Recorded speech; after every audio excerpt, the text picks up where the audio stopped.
Captain Jake Morrison sat in his command chair, watching the endless black of space through the main screen. The mining ship Iron Ridge had been out here for 3 months now, pulling rare metals from dead asteroids. It was boring work, but it paid well. Jake's crew of 12 had done this run 5 times before. They knew what to expect. "Captain, I'm getting something strange on the long-range scanner." Lisa Grant looked up from her communications station. She had been monitoring space traffic for the past hour, making sure no other ships were in their mining zone. Jake turned his chair toward her. "What kind of strange?" "It's a signal. Really faint. But it's not coming from any human ship." Lisa's fingers moved across her control panel. "The pattern is completely different from anything in our database." Ben Parker, the ship's communications specialist, rolled his chair over to Lisa's station. "Let me take a look at that." He studied the data streaming across her screen. His eyes went wide. "Captain, this is definitely not human. Frequency patterns are unlike anything we've ever seen." Jake stood up and walked over to their stations. "Could it be some kind of equipment malfunction? Maybe interference from the asteroid field?" "No, sir," Ben said, shaking his head. "This is definitely artificial. Someone is broadcasting this signal. And whoever they are, they're not from Earth." The bridge went quiet. Everyone knew what this meant. In all of humanity's travels through space, they had never found signs of alien life. Sure, scientists had always said it was possible. The universe was too big for Earth to be the only planet with intelligent life. But actually finding proof was different. Amy Foster, the chief mining engineer, looked up from her workstation. "Are you saying we found aliens?" "Maybe," Jake said. He turned back to Ben. "Can you decode it?" Ben was already working on it. His fingers flew across the keyboard as he ran the signal through various decoding programs. "It's going to take some time, Captain. This is completely different from human communications. I'm having to guess at the basic structure." Nick Hayes, the ship's security chief, stood up from his station. "Captain, maybe we should report this to Earth Command. They have better equipment for this kind of thing." Jake thought about it. Nick was right. Earth's command had teams of scientists who studied this kind of thing. But they were also 3 months away from the nearest human outpost. By the time the message got to Earth and a response came back, they could be long gone from this area. "Keep working on it, Ben," Jake said. "But also prepare a message for Earth Command. If this is what we think it is, they need to know." For the next 2 hours, Ben worked on the signal. Slowly, parts of it began to make sense. The aliens, whoever, they were used mathematics in their communications just like humans did. That gave him a starting point. Once he figured out their number system, other parts of the message began to fall into place. Captain Ben called out, "I think I've got something." Everyone on the bridge turned to look at him. Jake walked over to Ben's station. "What do you have?" "It's a distress call," Ben said. His voice was quiet. "They're asking for help." Lisa leaned forward. "Are you sure?" "Pretty sure. Look here." Ben pointed to patterns on his screen. "These sequences repeat over and over. And they match the mathematical patterns we use for emergency signals. Plus there are coordinates buried in the message." Jake felt his heart beating faster. Coordinates to where? 3 different star systems. All of them about 2 days from here at full speed. Ben looked up at Jake. "Captain, I think someone is in serious trouble." Amy Foster spoke up from her station. "Captain, we're just a mining ship. We're not designed for rescue operations. We should send this information to Earth Command and let them handle it." "That will take months," Nick Hayes said. "Needs help right now. They'll be dead by the time Earth Command gets here." Jake looked around the bridge at his crew. These were good people. They had families back on Earth. He had no right to put them in danger. But the thought of ignoring a distress call made him feel sick. "Ben, is there anything else in the message? Any indication of what kind of trouble they're in?" Ben worked for a few more minutes. "There are some words I can't translate yet, but I'm seeing references to ... attack, maybe, and something that might mean enemy ships." Lisa looked worried, so they're under attack by someone. "It looks that way," Ben said. "And Captain, there's something else. This message isn't being sent to us specifically. It's a general broadcast. They're calling for help from anyone who can hear them. Jake walked back to his command chair and sat down. He stared at the main screen, thinking. His crew was watching him, waiting for his decision. He thought about Amy's words. She was right. They were just a mining ship. They had basic defensive weapons, nothing designed for combat. But they were also the only ones who had received this message, the only ones who could help. Plot a course for the nearest coordinates, Jake said finally. We're going to take a look. Amy Foster turned in her chair. Captain, I have to protest. We don't know what we're flying into. This could be a trap. It could be, Jake agreed. But it could also be people who need our help, you know?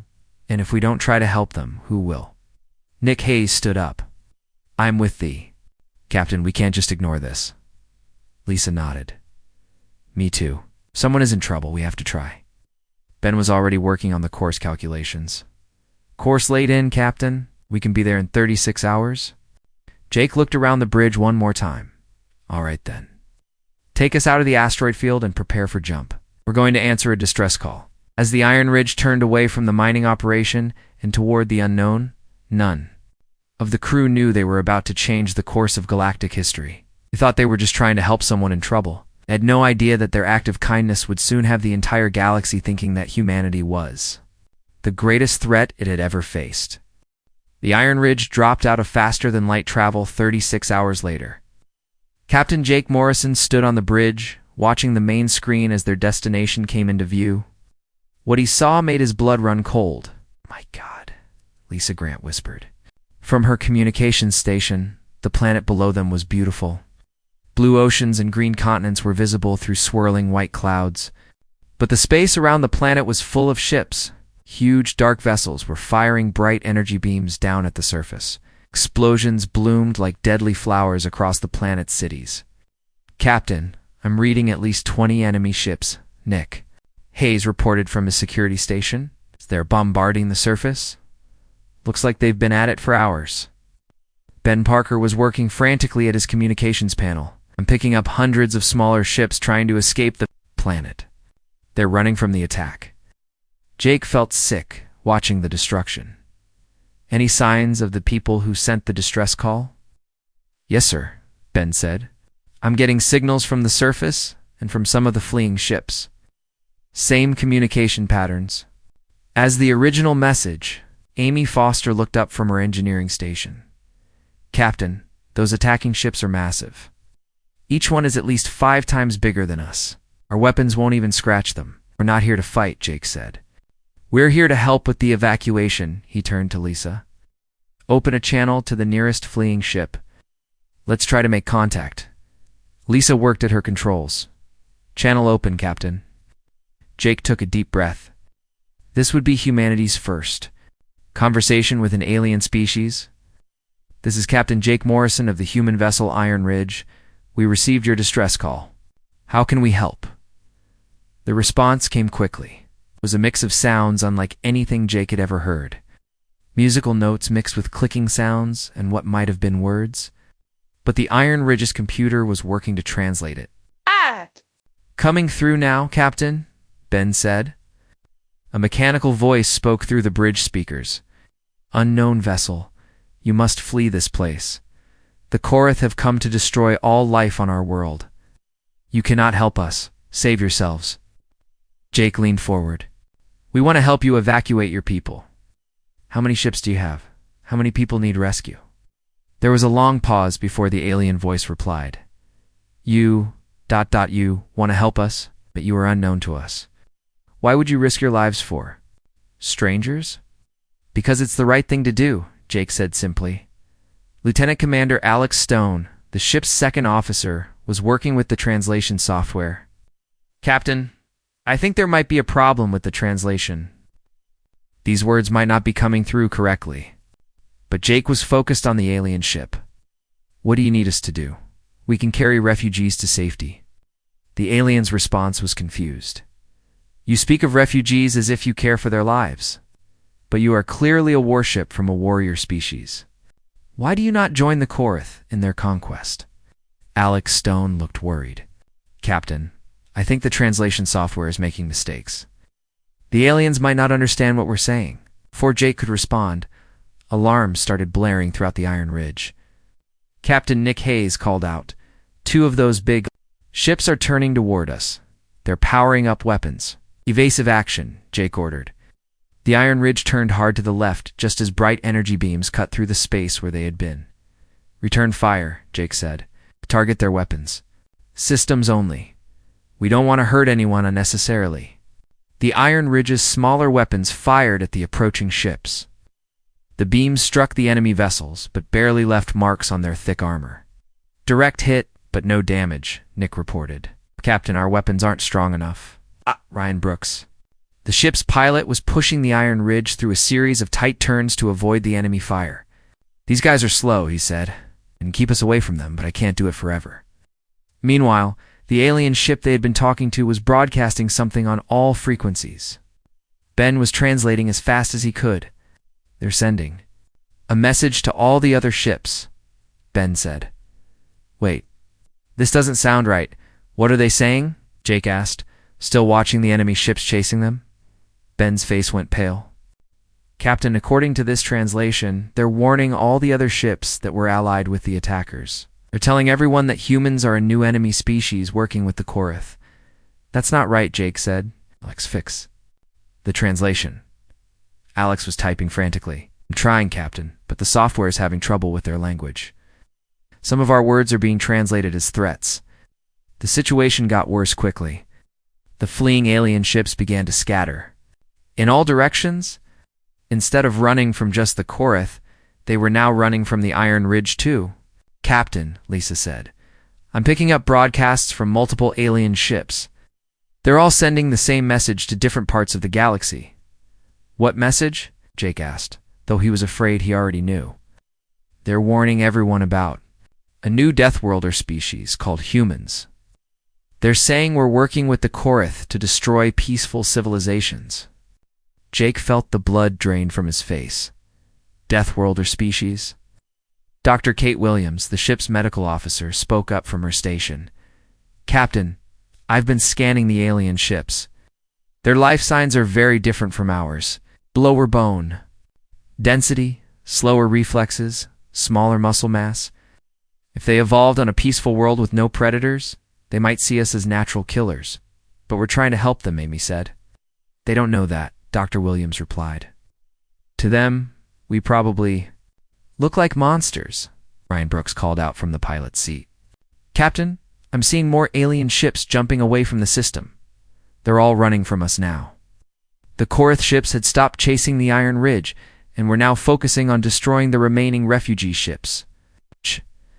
Jake watched in horror as energy beams destroyed ship after ship full of innocent people. "We have to do something," he said. Captain Nick Hayes said quietly. "There's a Korath ship moving to attack a refugee ship full of what look like families. They have children on board." Jake didn't hesitate. "Take us in, full speed." The Iron Ridge dove toward the Korath ship just as it was about to fire on the refugee vessel. The mining ship's weapons struck the Korath ship from behind, drawing its attention away from the families. "Got their attention," Nick said. "They're coming after us now." But Jake was watching the refugee ship. Instead of thanking them, the alien vessel was broadcasting another warning message about the dangerous humans. Dr. Williams was treating 3 injured Korath prisoners that had been rescued from a damaged ship as she worked on their wounds. She noticed something important. "Captain," she called out, "these alien species are all very fragile compared to humans. No wonder they're scared of us." The Iron Ridge continued fighting to protect the fleeing civilians, but each act of heroism only made the aliens more convinced that humans were dangerous. They saw human strength and combat skills as proof that Earth was a world of killers. As the Iron Ridge finally escaped the battle zone, Jake looked at the communication logs. The alien warnings about humanity were already spreading across the galaxy. Their attempt to help had been completely misunderstood. "Ben," Jake said sadly, "send a message to Earth Command. Tell them we may have just started the galaxy's first war against humanity." The bridge fell silent as everyone realized what had happened. They had tried to save lives, but instead they had made humanity look like the greatest threat the galaxy had ever seen. And somewhere out there, those warning messages were reaching civilizations that had never heard of Earth. The galaxy now believed that the humans were coming, and they were preparing to defend themselves against the new Deathworlder threat. Admiral Grace Taylor stood in the command center of the Earth Defense Station, watching dozens of screens showing reports from across human space. The news was not good. In just 3 days, everything had changed. "Admiral, we're getting another report from the outer colonies," said Intelligence Officer Tom Green. "The aliens near Proxima Station have completely evacuated their trading posts. They left without even taking their equipment." Grace rubbed her tired eyes. She had not slept much since Captain Morrison's message arrived from deep space. "Many alien species have fled so far?" 15 that we know of," Tom replied. "But that's just the ones we had regular contact with. There could be dozens more we don't even know about." Dr. Sam Hughes looked up from his research station. "Admiral, I've been studying the alien warning messages we intercepted. They're calling us Deathworlders and apex predators. To them, we're like monsters from their worst nightmares." "But we're not monsters," said Commander Steve Davis, who led the station's fighter squadrons. "We've been trading peacefully with alien species for months." "It's not anymore," Tom said grimly. "They think we were pretending to be peaceful while secretly planning to conquer them. They believe the Iron Ridge incident proves we're working with these Korath attackers." Grace walked over to the main display screen. It showed a map of known space with red zones marking areas where aliens had fled from human contact. The red zones were growing larger every hour. "What about diplomatic contact?" Grace asked. "Have we been able to talk to any of them?" Tom replied, "Every time we try to send a peaceful message, they run away faster. Some species are even attacking our ships on sight now." Dr. Hughes pulled up data on his screen. "Admiral, I think I understand why they're so scared of us. Look at these biological comparisons." Grace walked over to see what he had found. The screen showed charts comparing human and alien biology. "The average alien species we've encountered has bones that are 30% lighter than ours. Doctor," Hughes explained, "their muscles are weaker, their reflexes are slower, and they need less oxygen to survive. Most of them evolved on worlds with lower gravity and no dangerous predators." "So we really are stronger than them?" Steve asked. "Much stronger," Dr. Hughes confirmed. "What we consider normal human abilities look superhuman to them. When they saw Captain Morrison's crew fighting off those Korath ships, they probably thought they were watching unstoppable killing machines." Grace felt a chill run down her spine. "And now they think an entire species of these killing machines is coming for them." "Exactly," Dr. Hughes said. "From their perspective, Earth must seem like a nightmare world full of monsters." Tom Green's communication console started beeping. "Admiral, I'm getting a priority message from Earth Command." "Put it through," Grace ordered. President Diana Ross appeared on the main screen. She looked as tired as Grace felt. "Admiral Taylor, I need a full report on the situation." "Madam President, the situation is getting worse by the hour," Grace replied. "We estimate that over 100 alien civilizations have now received warnings about humanity. Many of them are forming military alliances to defend against us." "Military alliances?" President Ross looked alarmed. "Are we talking about war?" Possibly, ma'am. "Our intelligence suggests they're mobilizing fleets in several sectors. They seem to be preparing for an invasion that isn't coming." President Ross was quiet for a moment. Behind her, Grace could see other government officials having urgent discussions.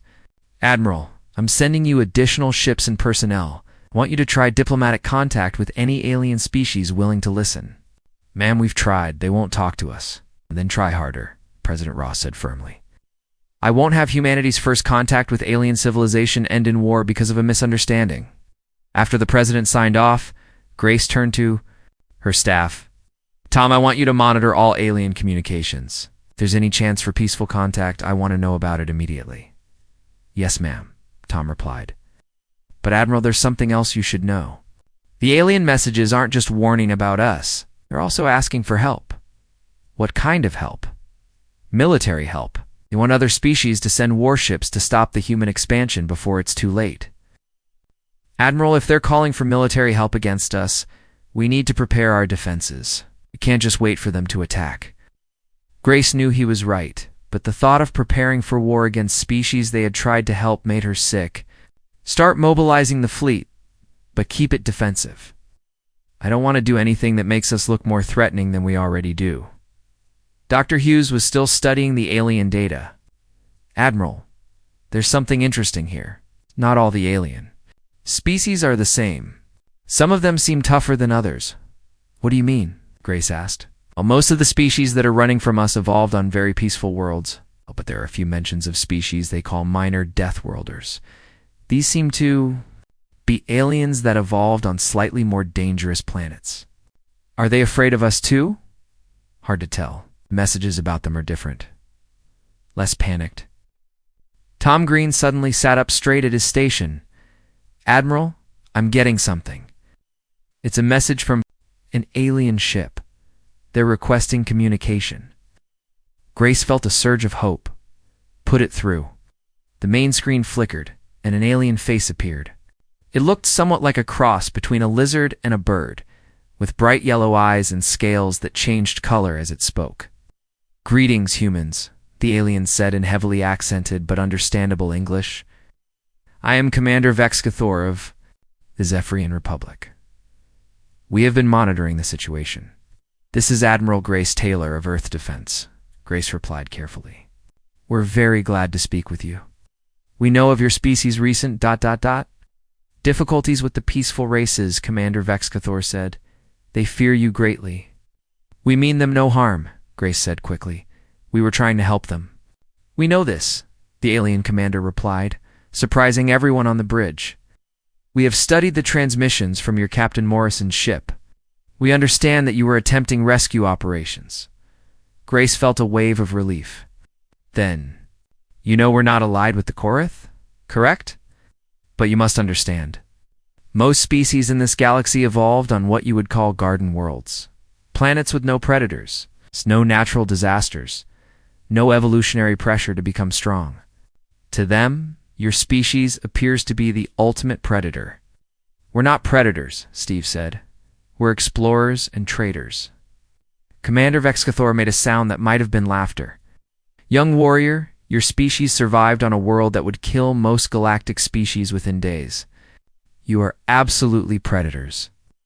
The question is whether you are honorable predators or savage ones. What do you think? Grace asked.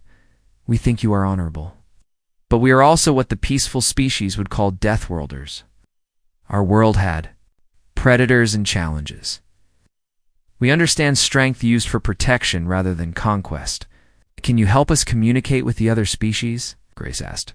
Hopefully the alien's scales darkened. That will be difficult.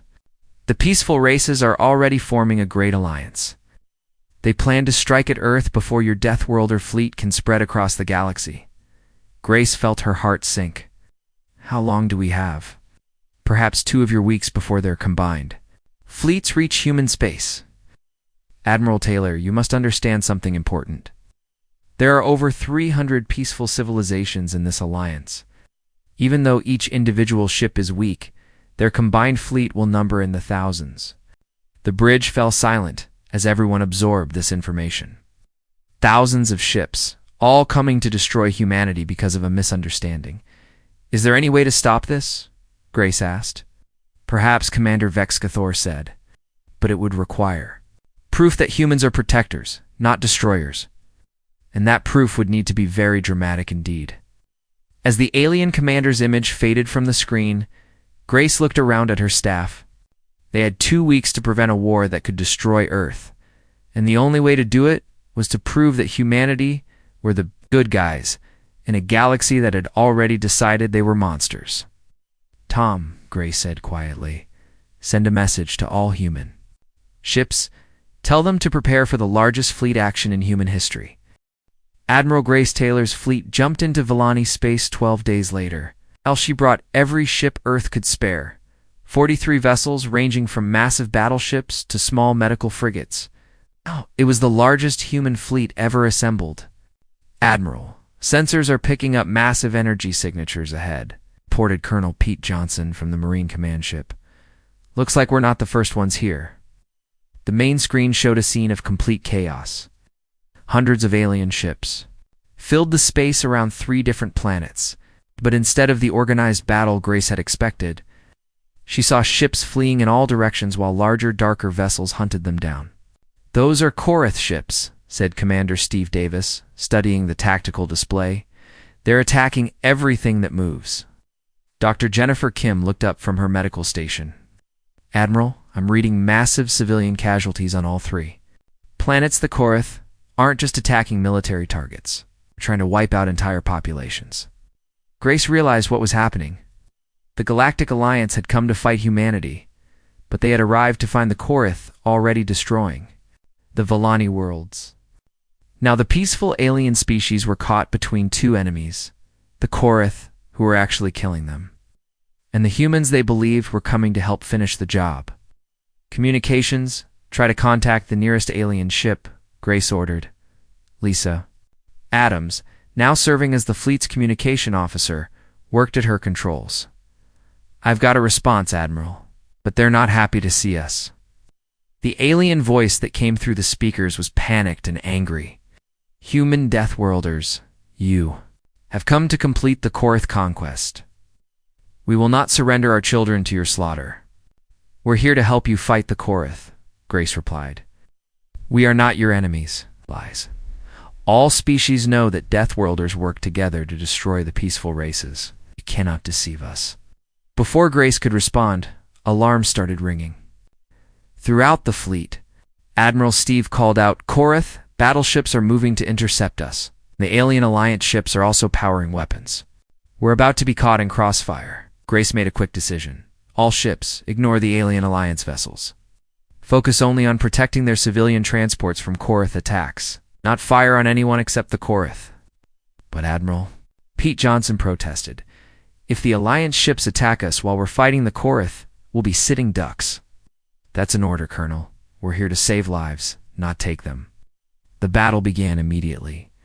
Korath ships moved to attack fleeing civilian transports while human ships positioned themselves as shields. The Iron Ridge, which had started this whole crisis, was fighting alongside the main fleet now. Captain Jake Morrison's voice came over the fleet communication channel. "Admiral, I've got 3 civilian ships trying to escape a Korath destroyer. Moving to intercept?" Grace watched on her tactical screen as the Iron Ridge flew directly between the Korath ship and the fleeing civilians. The mining vessel's small weapons fired continuously at the much larger enemy ship. "Morrison, get out of there," Grace ordered. "You can't take on a destroyer by yourself." "Can't do that, Admiral. These ships are full of families." The Korath destroyer turned its massive weapons toward the Iron Ridge, but before it could fire, 2 human frigates appeared on either side of it, their weapons cutting into the destroyer's hull. Meanwhile, ship engineer Lucy Adams was working frantically to modify the fleet's communication systems. "Admiral, I think I can broadcast the original Vellani distress call on all frequencies. Maybe if the Alliance ships hear it, they'll understand we were responding to a call for help." "Do it," Grace ordered. Lucy's broadcast went out just as commander. Steve Davis led a squadron of fighters to protect a damaged alien medical ship. The human fighters formed a protective circle around the alien vessel while it evacuated wounded from the planet below. Dr. Jennifer Kim was treating injured aliens in the fleet's medical bay. Word had somehow spread among the refugee ships that the human medical facilities were helping anyone who needed it, regardless of species. Admiral Dr. Kim reported, "I've got wounded from 12 different alien species down here. They're all asking the same question. Why are we helping them if we're supposed to be their enemies?" On the bridge, Grace was coordinating the defense of civilian evacuation routes. "Pete, take your Marines and board that Korath ship. It's carrying prisoners." "Roger that, Admiral." Colonel Pete Johnson led his Marines in a boarding action against a Korath vessel. What they found inside shocked everyone. The ship was filled with alien civilians, men, women, and children from dozens of different species. Admiral Pete reported over the communication channel, "This isn't a warship. It's a prison transport. The Korath have been capturing entire families." "Get them out of there," Grace ordered. As human Marines rescued alien prisoners, something strange began happening. The Alien Alliance ships stopped firing on the human fleet. They were still afraid, but they were also confused. Commander Vexcathor's voice came over the communication channel. "Admiral Taylor, your actions are... unexpected." "What do you mean?" Grace asked while directing her ships to protect another group of refugee vessels. "Deathworlder species are supposed to be conquerors, but your ships are dying to protect civilians they have never met. This is not the behavior of savage predators." Grace watched as one of her destroyers took heavy damage while shielding an alien hospital ship from Korath fire. "Maida, we told you we were trying to help." "Yes, but we did not believe you. How could we? Your species is clearly designed for war. Your ships are powerful, your warriors are strong, your tactics are advanced. These are the traits of apex predators." "Maybe we are predators," Grace admitted. "That doesn't make us evil. On Earth, the strongest animals often protect their young and their pack. Your pack includes alien species you have never seen before."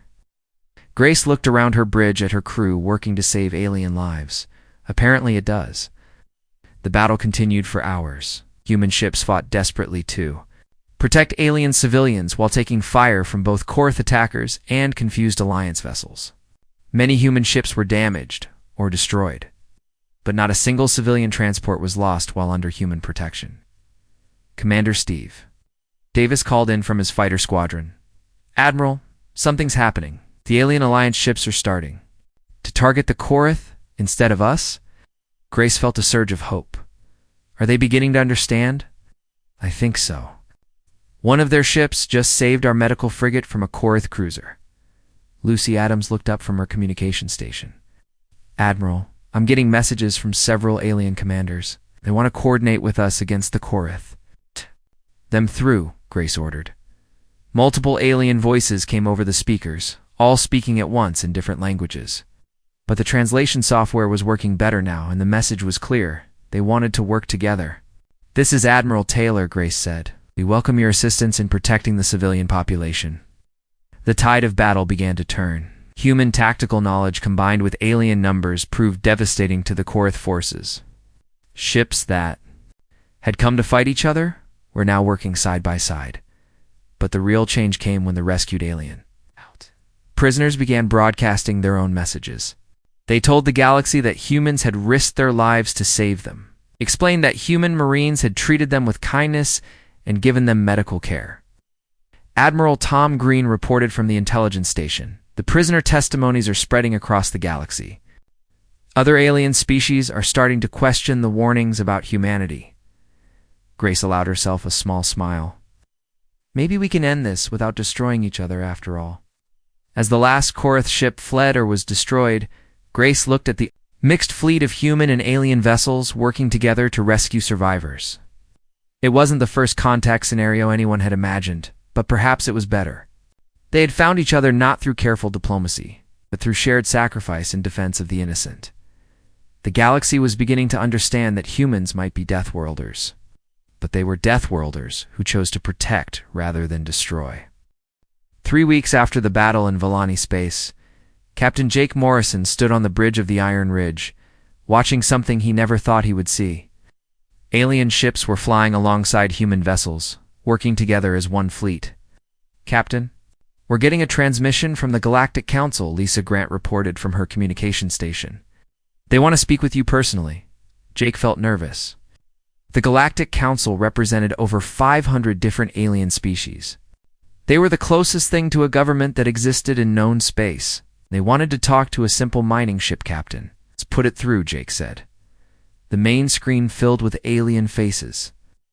There were creatures that looked like plants, others that seemed made of living crystal, and some that Jake couldn't even begin to describe.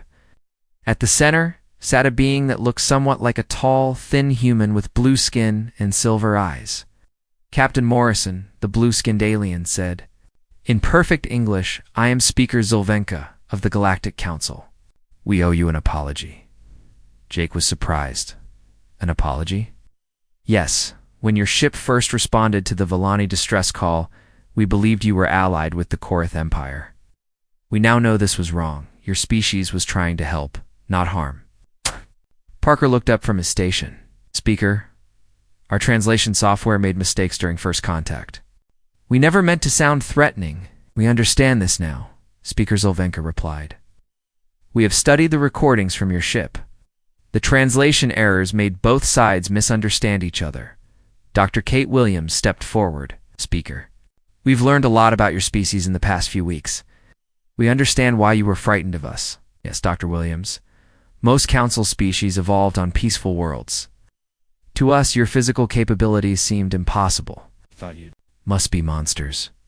Admiral Grace Taylor's voice came over the communication channel from her flagship. Speaker Zolvenka, we hope we can work together now. The galaxy faces threats that require all of us to cooperate. Indeed, Admiral Taylor. Which brings us to why we are speaking today. The Galactic Council would like to offer Earth membership. In our organization, Jake felt his heart race. Earth joining a galactic government. It seemed impossible. But there's more, the speaker continued. We would like to offer humanity a special role. We want Earth to serve as the Council's primary defense force. Admiral Taylor sounded surprised. Defense force? It's the battle in Villani space showed. As something important, your species has capabilities that our peaceful races lack. You can fight when we cannot. You can make the hard decisions that we struggle with.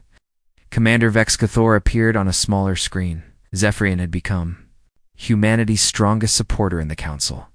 Admiral, the galaxy needs protectors. For too long, species like the Korath have been able to attack peaceful worlds because no one could stop them. What exactly are you asking us to do? Grace asked. Speaker Zelvenka gestured to the other council members. We want humanity too. Be our guardians. When peaceful species are threatened, we want to be able to call for help from Earth's fleets. Jake thought about the irony. Just a month ago, the galaxy had been terrified that humans would conquer them. Now they were asking humans to be their protectors. There would be rules, of course, the speaker continued. Human forces would only act to defend, never to conquer. And all military actions would need council approval. Dr. Sam Hughes appeared on another screen from Earth. Speaker, this is a big responsibility. How do we know we won't make mistakes? Dr. Hughes, your species has already proven itself. In the Villani battle, human ships died, protecting alien civilians. Your Marines risked their lives to rescue prisoners. This is not the behavior of conquerors. Tom Green, monitoring from Earth Defense Station, added his thoughts. The prisoner testimonies have been broadcasting across the galaxy for weeks now. Hundreds of species have heard alien civilians describing how gently human soldiers treated them. Lucy Adams looked up from her engineering station aboard the Iron Ridge. Captain, I'm getting reports from all over the galaxy. Peaceful species are asking for human protection from various threats. Jake realized that this had been inevitable from the moment they answered that first distress call. Earth had accidentally become the galaxy's emergency response team. Speaker Admiral Taylor said if we accept this role, we'll need help understanding alien cultures. We don't want any more misunderstandings. Of course, he proposed, creating mixed crews on all ships. Human tactical abilities combined with alien cultural knowledge. Lena Martinez, who had joined the Iron Ridge as a cultural liaison, spoke up. I think this could work. The mixed crew concept has been very successful on our ship. Speaker Zelvenka looked pleased. Excellent. Dr. Martinez, you and others like you would be crucial to this new alliance. Steve Davis called in from his fighter squadron. Admiral, what about the Korath? They're still out there. The Korath Empire will be our first joint target, the speaker replied. Human tactical doctrine combined with council resources should be able to end their threat to peaceful species. Jake looked around his bridge at his crew. These people had started this whole situation by simply trying to help someone in trouble. Now they were being asked to help protect an entire galaxy. Speaker, Jake said, what happens to regular humans? We're not all military people. Some of us just want to mine asteroids and explore space. Captain Morrison, nothing would change. For civilian humans, trade, exploration, and normal life would continue as before. But when peaceful species need protection, they would know they could call for help. Pete Johnson's voice came from the Marine transport ship. It's like being the galaxy's police force. In a way, yes. Speaker Zolvenka agreed. but police who only respond when called and only to protect the innocent. Dr. Jennifer Kim, who had been treating alien patients for weeks, spoke from the medical ship. I think we should accept. We've seen how much good we can do when we work. Together, Admiral Taylor was quiet for a long moment. Jake knew she was thinking about the responsibility they were being offered. To become the guardians of hundreds of peaceful civilizations was not something to accept lightly. We'll need to discuss this with Earth's government, Grace finally said. Of course, the speaker replied. Take all the time you need. But know that the galaxy is watching and hoping. For the first time in centuries, peaceful species believe they can be truly safe. As the transmission ended, Jake looked out at the mixed fleet around them. Human and alien ships working side by side, heading home after saving countless lives. Maybe this was how first contact was supposed to happen, not through careful diplomacy, but through shared danger and mutual sacrifice. Ryan Brooks looked up from the pilot station. Captain, we're getting another distress call. Jake smiled. Set course to intercept. Let's go help someone. The Iron Ridge turned toward the new signal, followed by ships from a dozen different species. The galaxy had learned that when someone was in trouble, the right hands would always answer the call. Earth had accidentally become exactly what the universe needed, not conquerors or destroyers, but protectors who would travel across the stars to help strangers in need. And for the first time since leaving their home system, humans were not feared, but welcomed as the guardians they had always meant to be.